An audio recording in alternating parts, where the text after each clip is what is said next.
Radical Radio Collective. Good afternoon, listeners. You're tuned into 4ZZZ 102.1 FM. This is Eco Radio, Australia's longest running peace and environment radio show, probably. And we are taking over your middle of the day, middle of the week, start of the month. Pinch and a punch indeed. There'll be no fooling though today. We are a very serious show here on Eco Radio. So I will not be trying to pull the wool over anyone's eyes, although some of the things we are talking about today might seem like a joke because of what the government is doing, but I assure you this is all real. My name is Dave. My pronouns are he, him, and I want to start off by acknowledging and paying my respects to the custodians on the country in which we broadcast. We're located in the city Mangin or Mianjin on Turrbal Yagri Yugubal land. I also want to acknowledge and pay my respects to all Aboriginal and Torres Strait Islander people who are listening in today. Our radio waves reach Kabi Kabi and Yinabara country in the north, Waka Waka country in the west. In the east we pay our respects to the Quandamooka people, and down south we reach the Commonwealth, Nigaragwal, Munjali, Wanjerabara, Yugambeh and Bunjine countries. There is no Crown land. Thank you to No Idea for all the great ideas. I absolutely loved the toad and whale stories today. The sperm whale story was so interesting. I saw the video last week about the sperm whales giving birth and having a midwifery circle. And I loved how there was like a team of whales helping the mother give birth. It looked so pleasant and serene. But then Peter told us that the whales were chanting their pod name, and I can't help but picture them all chanting, Unit A, Unit A. I like how it would imagine a bunch of blokes helping out with the birth. They're just, Unit A, Unit A. It's nuts. I love that imagery. So thank you for bringing us those stories. And also fantastic timing, just perfection on the outro there, Max. But today on the show, we're going to be talking to members of End Fossil Fuel Sponsorship. They are a group that recently held a choir performance at the front of Queensland Museum. We're going to be talking to two members of the group, Diane Tucker and Lee Coldrake, about how fossil fuel companies are influencing educational material at our museums. Before we kick off, on the 13th of February on Eco Radio, we talked to Bernice Starkey from Save Our Glasshouse Mountains. Well, the State Planning Minister, Jared Bligh, he has decided, or the Queensland government has decided, that he will make a decision on whether that quarry will go ahead. So he is taking 30 days to get on to make that decision, which means that we have 30 days to get on the blower, send emails, put pressure on him to stop the Glasshouse Mountains from being further eroded for big business. This is part of our heritage here in Queensland, in southeast Queensland. It's a beautiful area. There, on the show with Bernice, we talked about the amount of animals and wildlife that will be affected, we believe it'd be a real blight on our environment to have this quarry be expanded. So just letting everyone know about that. And also there will be a gathering with performances on Friday the 10th of April to make it clear to the powers that be that we will not stand for their banning of slogans in our state, whatever that slogan might be. That is going to be happening at Albion Peace Centre, which was raided. So, that's what we've got for you today. Like I said, no foolishness going on. And to prove it, let's start off with some reggae. This is Burning Spear with Jordan River. You're listening to 4ZZZ. This is Eco Radio. For your dose of news, current affairs, and analysis, tune in to 4ZZZ 102.1 FM, 12 to 1 p.m. daily. Only Human, Eco Radio, Paradigm Shift, Megahertz, and Brisbane Line, Tuesdays, Thursdays, and Saturday. 4ZZZ 102.1 FM, people-powered radio. You are listening to 4ZZZ. This is Eco Radio.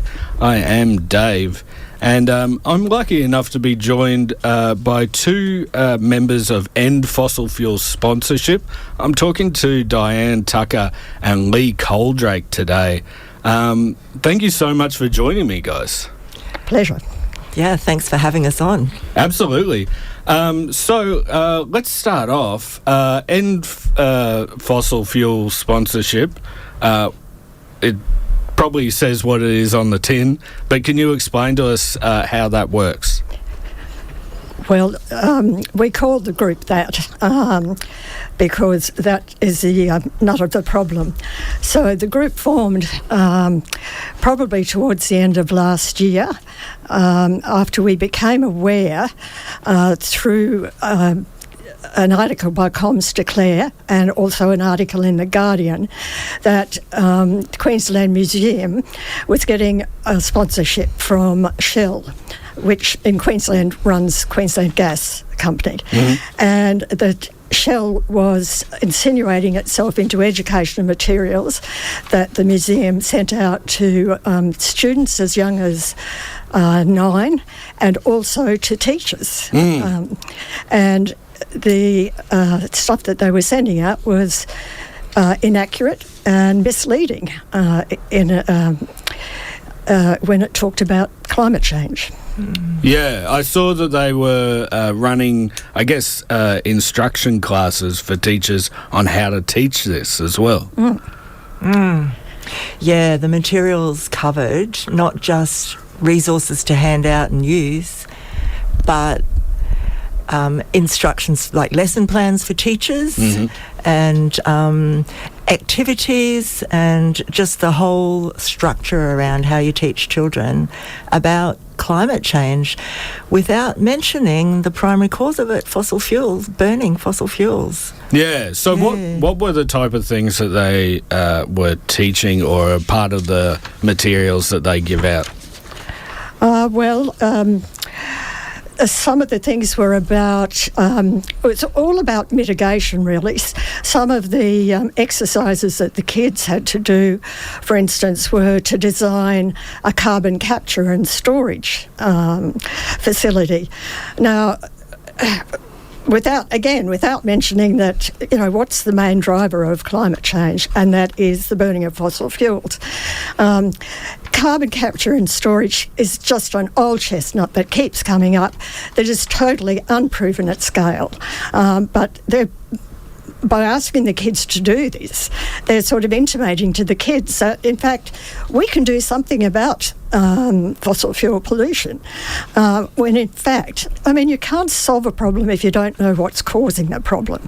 And the cause of climate change is fossil fuel pollution from the burning of coal, oil and gas. We can't, it's a pipe dream to think that we can capture enough carbon to make a difference. And yet they were setting this problem for the kids as if, this is a perfectly reasonable thing we can mitigate against, the damage we're causing to the climate if you can just capture the carbon. Yeah. The Shell Australia told The Guardian that they have no role in developing or approving any of the museum's materials. But I'm still perplexed on how that can be if they're teaching teachers. It's a really, really good question. Yeah, and Michael Berkman asked in Parliament how much money had the museum received from a fossil fuel company, and it was revealed that they had $800,000 last year, the financial year, from Shell to run the Future Makers program. So, why would a fossil fuel company give $800,000 to the museum to run a teacher training resource program for students from 9 till high school and focus on many modules that talk about climate change without mentioning fossil fuels? How does that happen? You would think that both of them are denying that the other influenced the other. But clearly, fossil fuels has been left out of the equation completely. Yeah. Shell Queensland Gas Company has been sponsoring the museum's Future Makers learning program since 2015. They said that they've put in $10.25 million over that time. And they run the free development courses for teachers. Can you tell us what happened with the protest that you did? Was it last week? Yes, we did the protest last week, but before that we had been quite active contacting the museum. We've been contacting the board of the museum, the CEO of the museum. We've been doing flyering outside of the museum, talking to parents and kids and giving them information. So the choir event was actually, preceded by a lot of work. And we actually... it wasn't really our idea. We borrowed it from Western Australia. The museum there is similarly being funded by Woodside. And they did an event. We saw it and we thought, that's fantastic. Let's do it. So we got about 50 people through word of mouth and emailing who were keen to come and join the choir, who were appalled when we told them what was going on at the museum. So that's how it came about. And you also rewrote Bella Ciao for the protest. I saw that in the video. Yeah, that's one of our... Is it Dermot, I think? Yeah. One of our members. He's pretty good with music and lyrics. All right. Well, speaking of which, I asked you guys to request a song, and you've chosen Van Morrison's Brown Eyed Girl. Does it have any relation to the Climate Choir? Do you guys practice with Van Morrison? It doesn't, but I have 2 girls who are Brown Eyed Girls, and I've got 7 grandchildren between 5 and 10, and this is a song that I always played for my girls. And I mean, this is we're doing this because of the impact that it's having on children.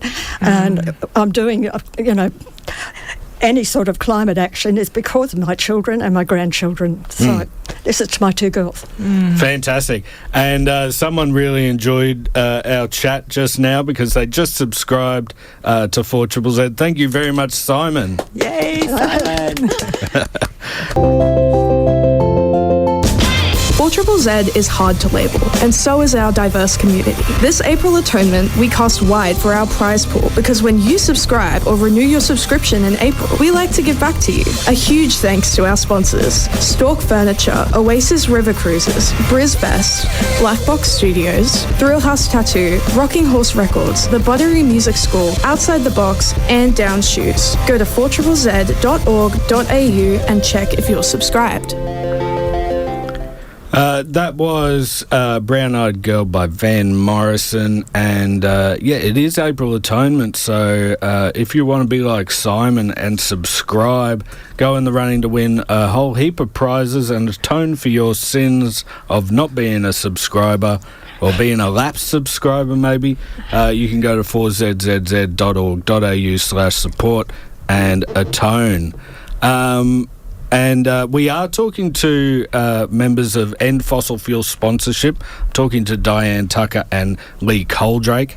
And I wanted to know, guys, what are the specifics around how Shell is manipulating the education through the Queensland Museum?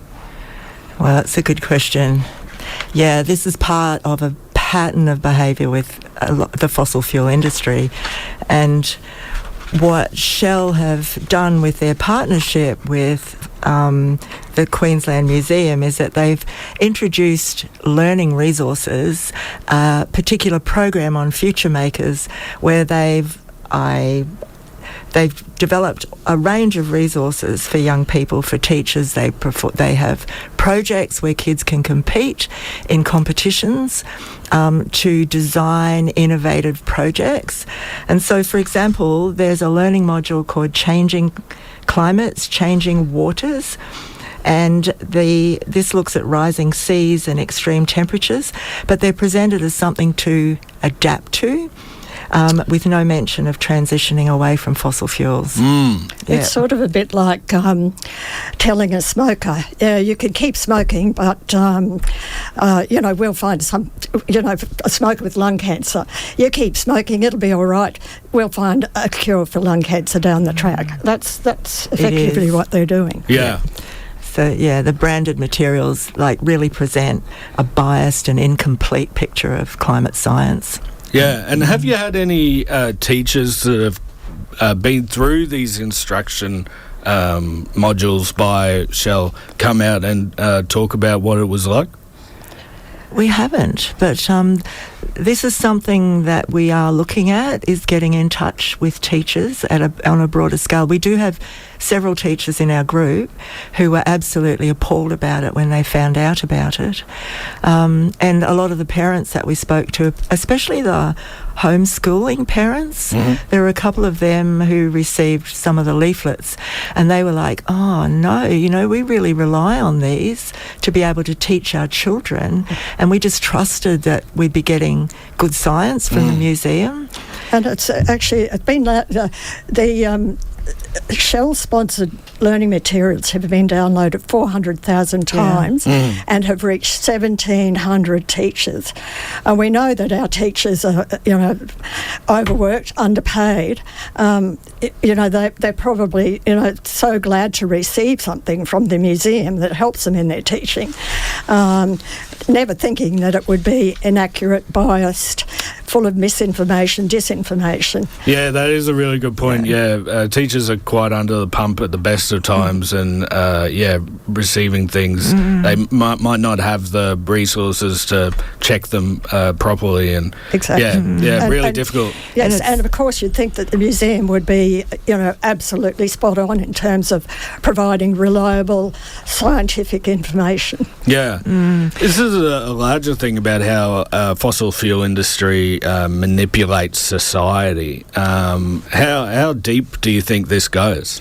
It's really deep. There's a whole range of different sponsorships across Australia, isn't there? Santos with the museum and the art gallery in South Australia, Woodside with the arts and the museum in WA. They all... A lot of sporting groups. I mean, it's insidious. It's widespread. That there has been a recent Senate inquiry into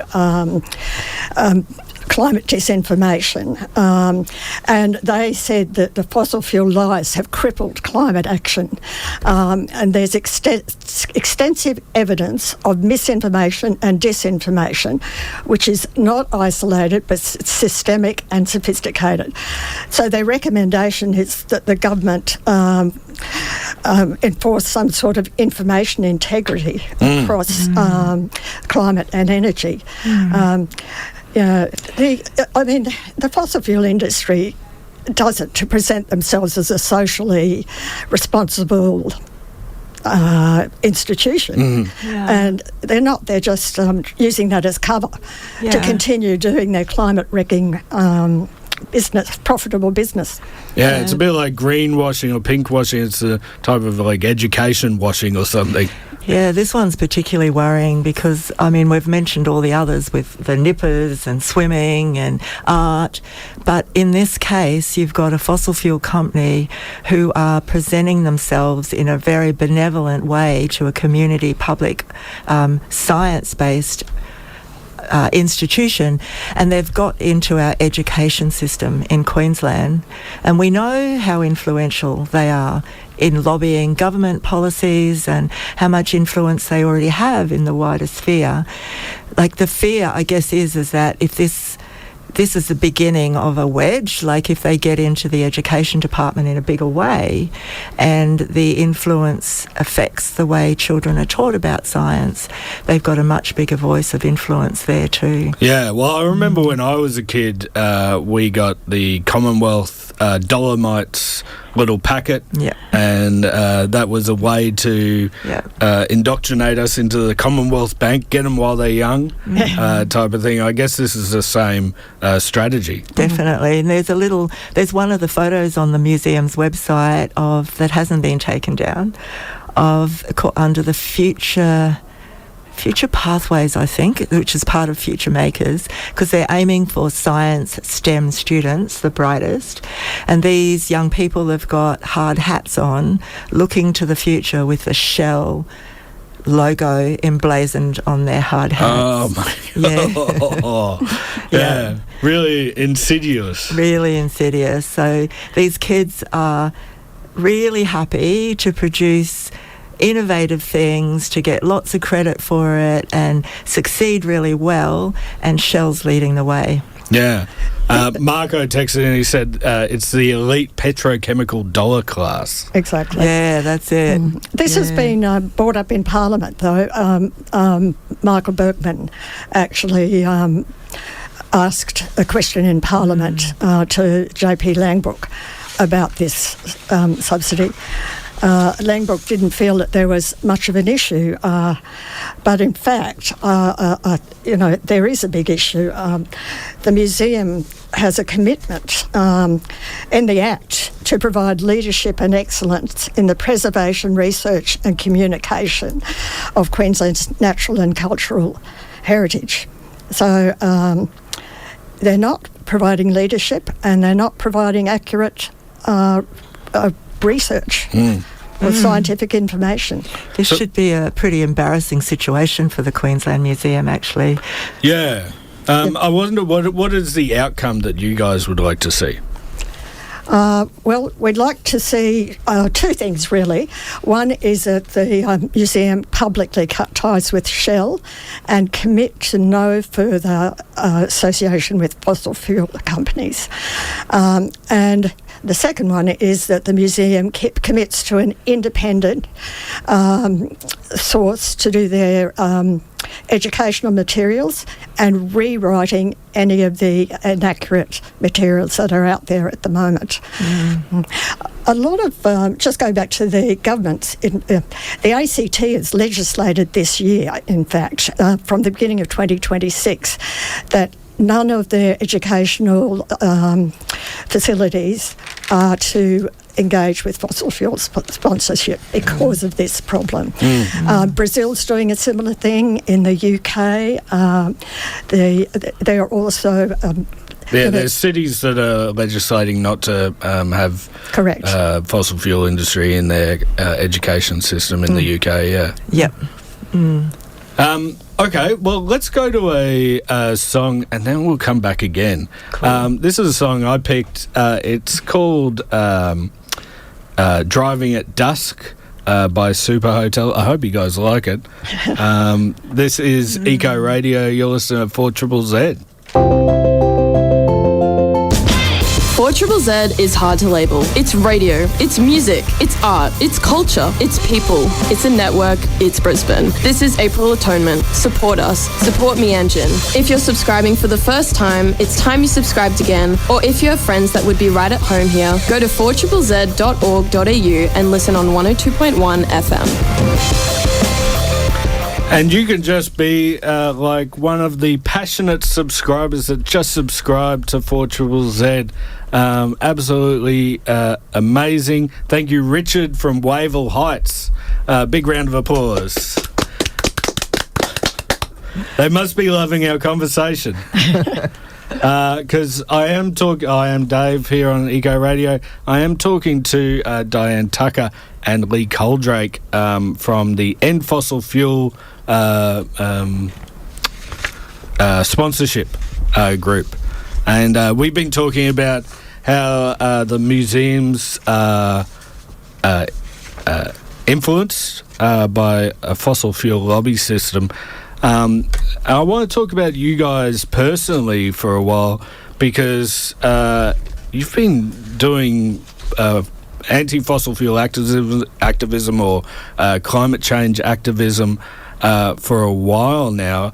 How did you guys get started? Why did you decide that now was the time to protest? Well, I'd always been aware of climate change. In my previous life, I was an anaesthetist, and so I'd often bring it up when I was in theatre and be held down.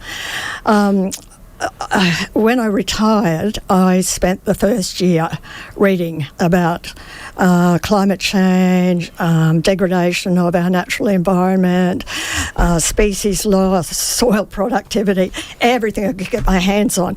And 3/4 of the way through that year, I thought, oh my God, this is way worse than I realised. I have to do something about it. And so I attended my first protest, watched other elderly people, I hate calling myself that, retirees maybe, being arrested. I mean, this is just so important. Our entire existence is at stake here. And then having grandchildren, I think, also reinforced, to me, I'm desperately worried about their future. I mean, things are moving at pace now and exponentially getting worse. Yeah. And so that was the reason I got into it in the beginning. Yeah, Di? Yeah, similar to Lee, I have been aware of climate change for a long time. I read Rachel Carson's Silent Spring when I was 16. Yeah, very famous book. Yeah, and that really, I guess, shifted something in me in terms of my awareness even as a teenager. But it was only and then I was giving money to lots of causes and reading about stuff, and I made a decision, my partner and I both, that when we retired we'd actually get really active.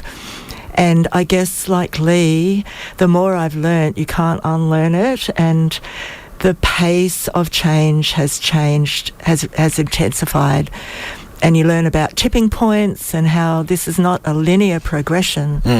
You know, it's and all those things are actually happening.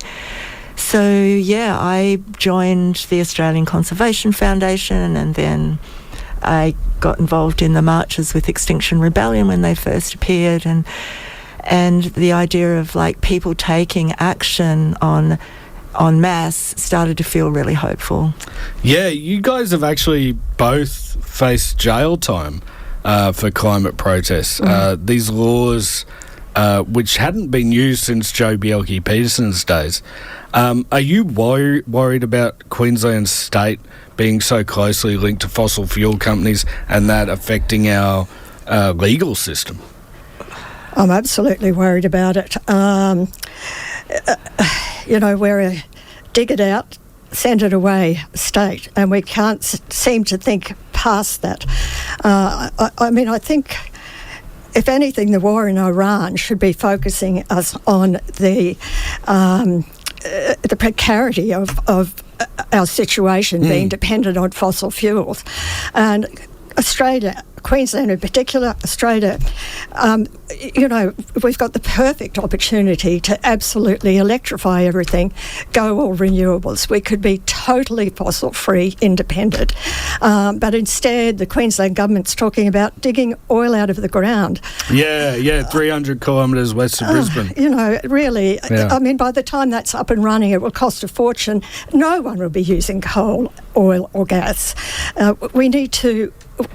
I think, the governments at a federal level have been very slack. Albanese has been very disappointing. We thought that he would actually address climate change. He's done nothing but open coal mines, gas mines. He's done exactly the opposite.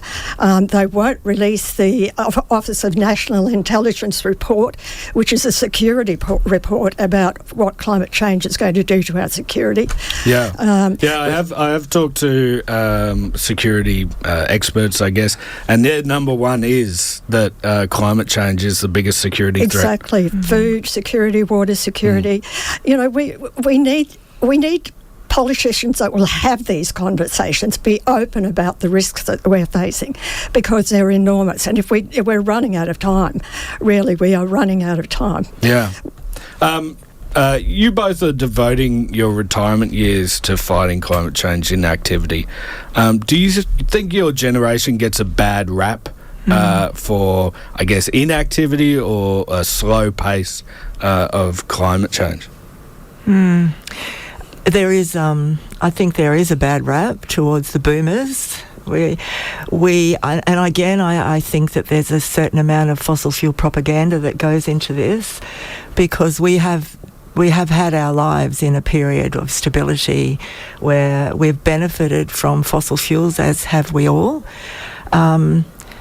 However, there's so many older people who are excruciatingly worried about where we're going, and are spending the last years of their lives trying to move something and trying to do something meaningful about changing it.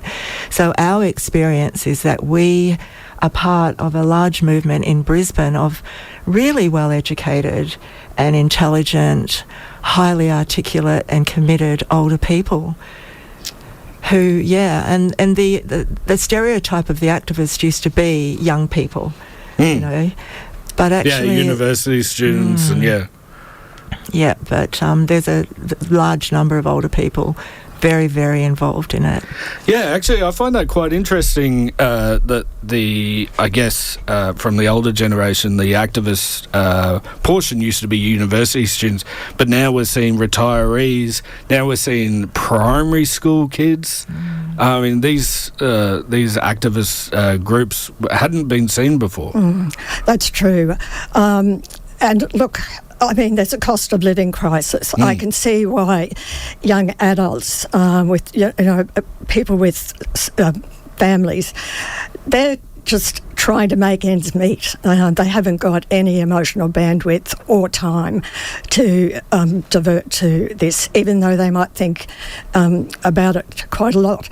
So I guess that is the advantage of being older, that you have time on your side. Well, a limited amount of time, but, time to go to protests, to write letters, to, encourage people to, encourage politicians to do the right thing. Yeah. So I guess, and we have presided over this massive expansion in fossil fuel production and, the rising CO2 levels. So I think a lot of us do feel a certain amount of responsibility for the way the world is going. Yeah. I think too, though, there's parallels between what the fossil fuel industry are doing today and what they did to our generation as well. I mean, after the Second World War, there was a massive public propaganda campaign to get people to start consuming, because after the war they wanted to build industries, and the industry of manufacturing really took off. Yeah, right. People kept things. They wanted things to last forever, and we had to change our way. And that's continued all the way along, that the consumer has been brainwashed into thinking that they need to keep consuming And today, young people are being blamed, again, it was just recently, blamed for shopping too much online, so therefore it's their fault for causing the climate issue. At the same time of not buying the right things like diamond rings and ruining that industry, and so on and so forth. Yeah. If there's one thing you'd like to leave the listeners with, what would you like to leave them with? Well, we're always wanting more people to join us. So, there's strength in numbers. So if you're interested, come and join us. Take some action. We haven't mentioned, going back to the choir, we have a petition. If people just look for the Queensland Conservation Council, Queensland Museum petition, then they can sign that. And that will help put pressure on the government to get the fossil fuel industry from out of the relationship. Yep. But ring your local member, ring the museum. And just do whatever you can. I mean, there's still a lot of value in writing letters, in signing petitions, attending a march if you know it's on, talking to your friends about what you know. And it is a great community. I mean, it's to join a community of like-minded people. It's very gratifying. Well, thank you so much for joining me today. I think this has been a really interesting conversation. Thank you for having us. Yeah, it's been really, really good. Thank you. Yeah. That was Diane Tucker and Lee Coldrake. They are climate protesters with End Fossil Fuel sponsorship. Let's go to a song now they've requested. This is Joe Geyer with North, South, East and West. You're listening to 4ZZZ. This is Eco Radio. Paradigm Shifts podcast is available online and via your favourite podcasting app, challenging the assumptions of our current society to investigate alternative ways of living for a world based on justice, solidarity, and sustainability. Tune in to the Paradigm Shift podcast. Just search The Paradigm Shift, 4ZZZ. That was Joe Geyer with North, South, East, West. You're listening to 4ZZZ Eco Radio. We've only got a little bit of time, so here we go. This is the Bushcare Roundup. It's a Bushcare Roundup. They've been pulling out weeds, and then they put in trees. It's the Bushcare Roundup. All right, happening Thursday. That's tomorrow at 2 o'clock. Seagrass monitoring at Currumbin Creek. That's awesome. 7 o'clock on Saturday in the morning, you can go to Crosby Road Bushcare Working Bee. You can go at 8 o'clock to the Ocean Crusaders Bremer River Cleanup. That's fantastic. At 8:30 on Saturday, you can go to Bowie's Flat Bushcare Working Bee. Great group there. On Sunday at 6 a.m. early morning, but going for most of the morning, you can go to Taringa Community Garden Working Bee. At 7 o'clock, you can go to the Anstead Bushland Reserve Working Bee. And at 3 o'clock, more my speed, you can go to Tarragindi Reserve Bushcare Working Bee. And on Tuesday the 7th at 10 a.m, you can go to the School Holiday Autumn Butterfly Activity Hub. That's at Mount Coot-tha Botanic Gardens. And one more thing, happening today at 5 p.m. is a snap action to defend legal e-bikes. The Queensland Government has been quick and reactionary in all their ways, and they've lumped legal pedalled electric bikes with these electric motorcycles. It's nuts. There's a group of people that are riding through Story Bridge today at 5 p.m. So, get to that. Thanks so much for listening in today. Stick around for the feedback loop with Imogen and Sophie. Let's go out. This is Green Band Mungingin with Green Bands Forever. You're listening to 4ZZZ. This has been Eco Radio. 4ZZZ. Radical Radio Collective. 4ZZZ.